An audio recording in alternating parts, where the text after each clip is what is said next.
Mumbai Ahmedabad national highway number 48 ઉપર કારની ટક્કરે bike ચાલક સાથે ગમખ્વાર અકસ્માત સર્જાયો હતો।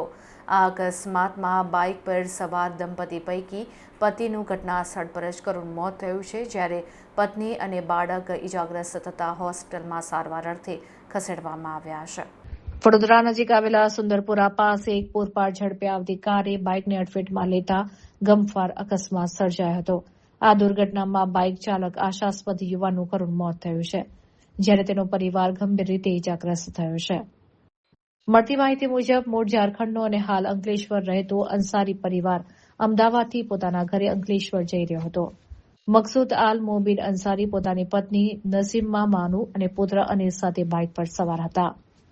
સુંદરપુરા પાસે પાછળથી આવી રહેલી એક બેફામ કારે બાઇકને જોરદાર ટક્કર મારી હતી। આ ટક્કર એટલી ભયાનક હતી કે મકસૂદ આલનું ઘટનાસ્થળ પર જ મોત થયું હતું। અકસ્માતમાં મૃતકની પત્ની અને પુત્રને ગંભીર ઇજા પહોંચી હતી। સ્થાનિકોના જણાવ્યા અનુસાર અકસ્માતના દ્રશ્યો એટલા ભયાનક હતા કે જોનારના કાળજા કંપી ઉઠ્યા હતા। આ સમગ્ર ઘટનાના સીસીટીવી ફૂટેજ પણ સામે આવ્યા છે, જેમાં કારની ઘાતક ગતિ અને અકસ્માતની તીવ્રતા સ્પષ્ટ જોઈ શકાય છે। અકસ્માત બાદ મૃતદેહ લગભગ 2 કલાક સુધી હાઈવે પર રઝળતો રહ્યો હતો। સમયસર કાર્યવાહી ન થતાં લોકોએ તંત્રની કામગીરી પર સવાલ ઉઠાવ્યા હતા। અકસ્માતને કારણે નેશનલ હાઈવે પર વાહનોની લાંબી કતારો લાગી હતી અને અંદાજે 2 કલાક સુધી ટ્રાફિક જામની સ્થિતિ રહી હતી। ઘટનાની જાણ થતાં જ કપુરાઈ પોલીસ કાફલો ઘટનાસ્થળ ઉપર પહોંચ્યો હતો। પોલીસે અકસ્માતનો ગુનો નોંધી ફરાર થઈ ગયેલા કાર ચાલક વિરુદ્ધ કાયદેસરની કાર્યવાહી હાથ ધરી છે।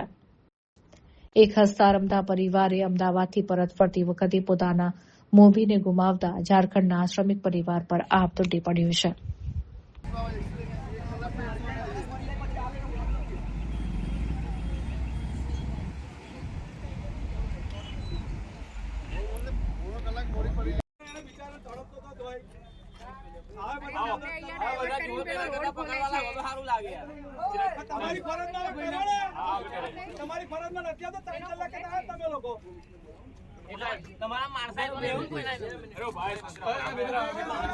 ના બોલા પબ્લિક